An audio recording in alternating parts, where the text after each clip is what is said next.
பிரியாணி நம்ம எடுத்துட்டோம்னா வெறும்னே பிரியாணி சாப்பிட்டா ஒரு மாதிரி சரியாகவே இருக்காது. ஸோ அதுக்காக ரைத்தான்றது சாப்பிட போகிறோம். நார்மலாக நம்ம சாப்பிட்ற ரைத்தான்றது எப்படி இருக்கும்னா வெங்காயம் இல்லை வந்து குக்கும்பர் இதெல்லாம் போட்டு நம்ம வந்து ரைத்தான்றது ரெடி பண்ணுவோம். பட் ஹைதராபாத்லேயே வந்துட்டு ஒரு ஃபேமஸான ரைத்தான்றது இருக்குது. அதுக்கு பேர் பார்த்தீங்கன்னா புரானி ரைத்தான்றது பேர். புரானி ரைத்தா. ஸோ ஆக்சுவலாக புரானி ரைத்தான்றது எப்படின்னா நார்மலாக நம்ம ரைத்தா எப்படி பண்ணுவோம், கர்டு, ஆனியன், சால்ட் இதை போட்டு அப்பப்போவே ரெடி பண்ணி கொடுப்போம். புரானின்றது என்னென்னா ஒரு நாள் முன்னாடியே அவங்க வந்து அந்த ரைத்தான்றது ரெடி பண்ணி ஃப்ரிட்ஜில் வச்சு அடுத்த நாள் ஆக்சுவலாக அந்த புரானிக்கான மீனிங்கிறது அதான். புரானா ரைத்தான்றது ஆக்சுவலாக அதுக்கான மீனிங்ன்றது. ஸோ அதை எப்படி ரெடி பண்ணுவாங்கன்னா ஆயில் கொஞ்சம் ஹீட் பண்ணிவிட்டு ஆனியன் கார்லிக்ன்றது சாப்பிட்டு பண்ணுவாங்க. ஸோ அதனோட ப்ரிப்பரேஷன் எப்படின்றது பார்த்துடலாம். ஃபஸ்ட்டு அதுக்கான ஆயில். புரானி ரைத்தாக்கு மெயின் இன்க்ரீடியன்ட் கர்ட்,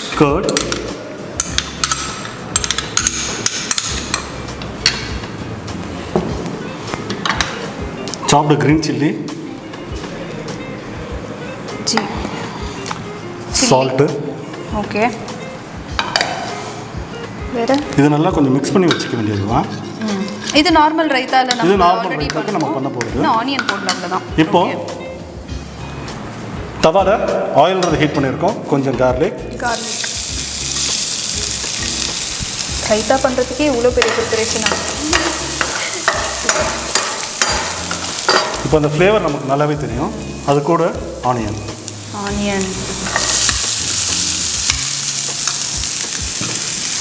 நல்லா சாப்ட் ஆனியன் இல்லையா? ஸோ இதையும் ஃப்ரை பண்ணணும்.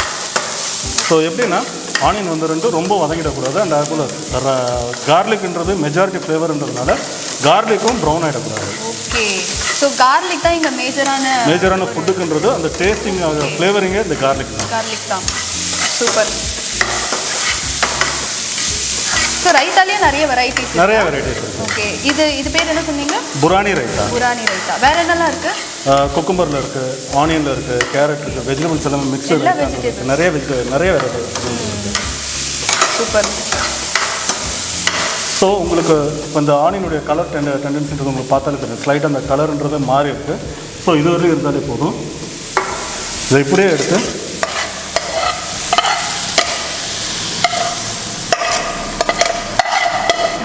Okay. So raita is ready. Mix பண்ணிக்கலாம். இதை ஊற வைக்க வேண்டாமா? நல்லா மிக்ஸ் பண்ணிக்கலாம். Okay fine. பரவாயில்ல, சிம்பிளாக தான் இருக்குல்ல ரைத்தா. ஸோ இது கூட cumin பவுடர்னு சீரக பொடின்றதாகும். நல்லா மிக்ஸ் பண்ணிவிடுங்க. ஓகே.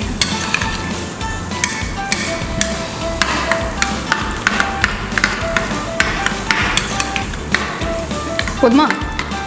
ஓகே சரி. அடுத்து இது கூட cumin பவுடர்ன்றது கொஞ்சம் ஆட் பண்ணுங்க. cumin powder. ஸோ அதே போல் இந்த ஹைதராபாத் சிக்கன் பிரியாணிக்கு புரானி ரைத்தான்றது பார்த்தோம். அது கூட வரக்கூடிய இன்னொரு அக்காம்பனிமெண்ட், அதுக்கு பேர் வந்து பைங்கன் மசாலா. பைங்கன்றது என்னென்னா கத்திரிக்காய். ஸோ இதில் வந்து பார்த்தீங்கன்னா வெரைட்டிஸ் ஆஃப் மசாலான்றது பண்ணுவாங்க. பேகன் கசாலன்றது ஒன்று இருக்குது, மிர்ச்சி கசாலன்றது இருக்குது. ஸோ அது மாதிரி கத்திரிக்காய் பேஸை வச்சு நிறைய டிஷ்ஷஸ்ன்றது பண்ணுவாங்க. இன்றைக்கி நம்ம பண்ண போகிறது பேகன் மசாலா. ஃபஸ்ட்டு இப்போ ஆயில்ன்றது நம்ம கொஞ்சம் ஹீட் பண்ணிக்கலாம். ஓகே. ஸோ கத்திரிக்காய். இப்போ இந்த கத்திரிக்காவை அழகாக கட் பண்ணி வச்சுருக்கீங்கல்ல, நாலு குவார்ட்டர்ஸாக கட் பண்ணி வச்சுக்கணுமா? குவார்ட்டர்ஸ்.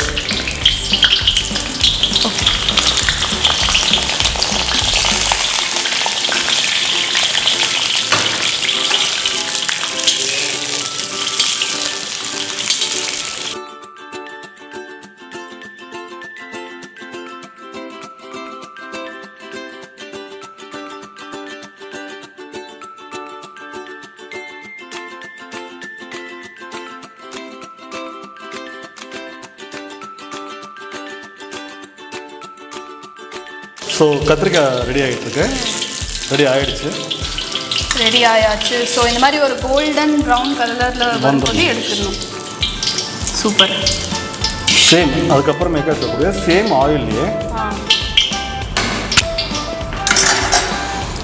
கடுகு, காஞ்ச மிளகா, ஓகே, கருவேப்பிலை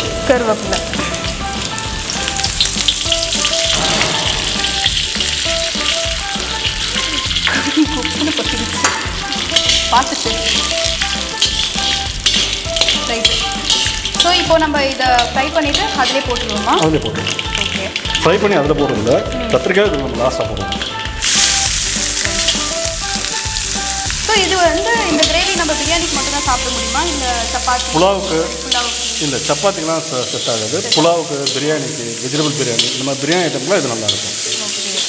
ஸோ ஆனியன்றது கோல்டன் ப்ரௌன் கலர் வந்திருக்கு. அதில் கொஞ்சமாக ஜிஞ்சர் கார்லிக் பேஸ்ட்டு. ஓகே, ஒரு டீஸ்பூன், அரை டீஸ்பூன். ஓகே, போட்டாச்சு. நல்லா ஃப்ரை பண்ணி அந்த வாசம் போகிற வரையும் கொஞ்சம் நல்லா வதங்கிடணும். நல்லா ஃப்ரை ஆகுதுல்ல? நீங்கள் செய்யும் போது நல்லா இருக்குது சார். அதே நான் செய்யும் போது ஏன் நல்லா வர மாட்டேங்குது? ஸோ இந்த மிளகா வந்து இந்த சைஸில் தான் போடணும் இல்லையா? ஆமாம், இந்த சைஸுன்றதுனால நம்மளோட கன்வீனியன்ட்டுக்கு ஏற்ற மாதிரி. ஓகே, இதில் என்ன பண்ண போகிறோம்? இப்போ டொமேட்டோ ஆட் பண்ணுறோம். ஸோ எத்தனை டொமேட்டோ போட்டிருக்கோம் நம்ம? இதில் கரெக்டாக ஒரு 150 கிராம் எடுத்துருக்கோம்.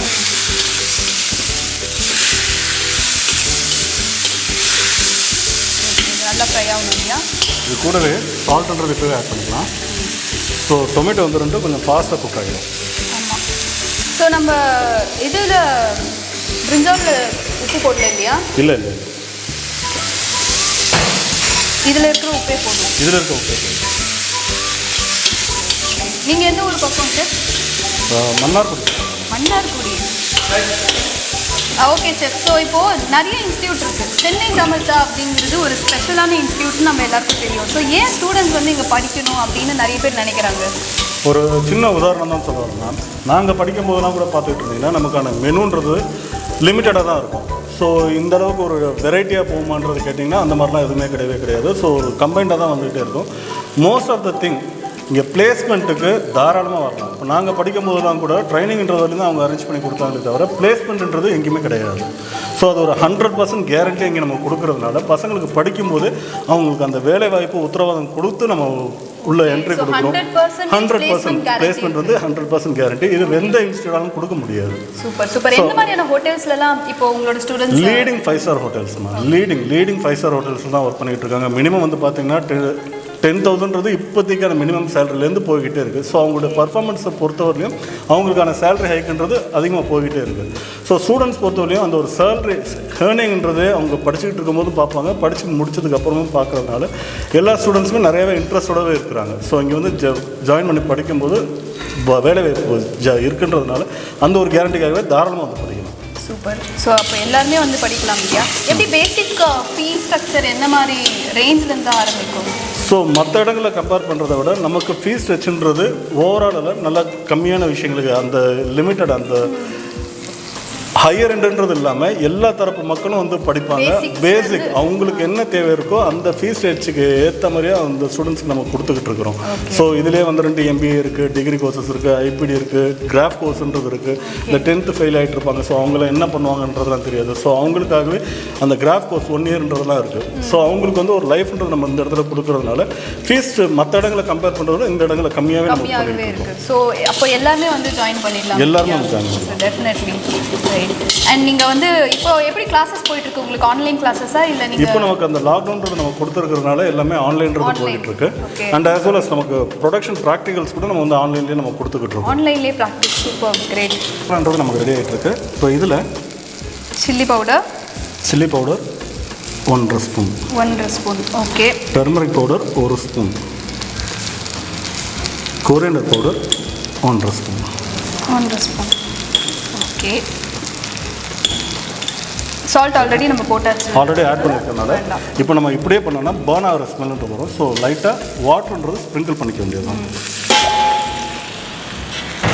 Okay, super.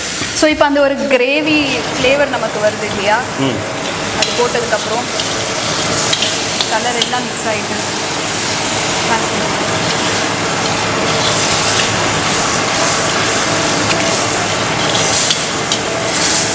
எவ்வளோ கிரேவி வேணுமோ அந்த அளவுக்கு நம்ம அந்த அளவுக்கு.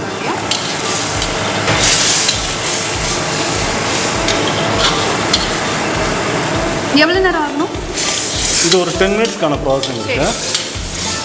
இது நல்லா குக் ஆனதுக்கப்புறமேக்கா அந்த ஆயில்ன்றது லைட்டாக மேலே வர ஆரம்பிக்கும். ஸோ அந்த டைமில் வந்துட்டு டேமரிண்டு, லாஸ்ட்டாக வந்துட்டு ஜாக்ரி, முடிச்சதுக்கப்புறமேக்கா பிரிஞ்சால் போட்டு குக் பண்ணி எடுக்க வேண்டியது தான். எப்போவுமே ஒன்று மைண்டில் இருக்க வேண்டியது, உப்பு போட்டதுக்கப்புறமேக்கா ஜாக்ரின்னு புளின்றதை ஆட் பண்ணோன்னா நமக்கு அந்த டேஸ்ட்ன்றது கிடைக்கும். ஸோ அந்த ஸ்டேஜ் இப்போ வந்துட்டுருக்கு. இந்த டைமில் டேமரின் பியூரி,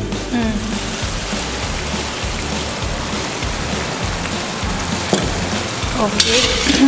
ஸோ இதுக்கப்புறமேக்கா ஜாக்ரின்றது உள்ள ஆட் பண்ண வேண்டியது. 30 கிராம் டேமரின்க்கு 30 கிராம் ஜாக்ரின்றது கரெக்டாக இருக்கும். 30 கிராம்ஸ், ஓகே.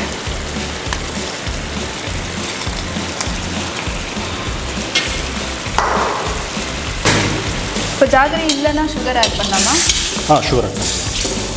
இல்லைண்ணா ஆக்சுவலாக அந்த இதுக்கான டேஸ்ட்ன்றது கொடுக்குறது ஜாகரி தான். ஜாகரியில் தான். கிரேவி பார்க்கவே ரொம்ப சூப்பராக வந்திருக்கு. எனக்கு இன்னமும் இது தோசையில் வச்சு சாப்பிட்லான்னு கூட எனக்கு ஃபீலாக இருக்குது. ஸோ இந்த ஸ்டேஜில் வந்து பார்த்தீங்கன்னா முழு பெப்பர் கார்ன், ஸோ அதை நம்ம போட்டு இதில் பண்ணும்போது அதனுடைய ஃப்ளேவர்ன்றது நல்லாயிருக்கும். ஸோ இப்போ மசாலான்றது ரெடி ஆகிடுச்சு. ஸோ இப்போ ஃப்ரை பண்ணியிருக்க பிரிஞ்சால் உள்ள ஆட் பண்ணிக்கிறோம்.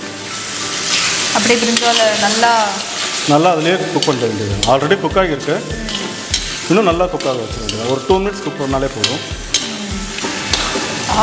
பார்க்கவே அப்படியே ரொம்ப யம்மியாக இருக்குது. அப்படியே எடுத்து சாப்பிடலாமான்னு தோணுது. சூப்பர்.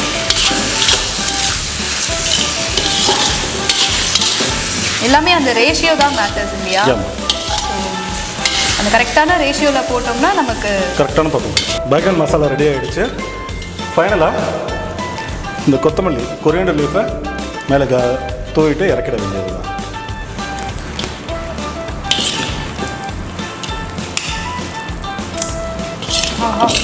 அருமை, அற்புதம்.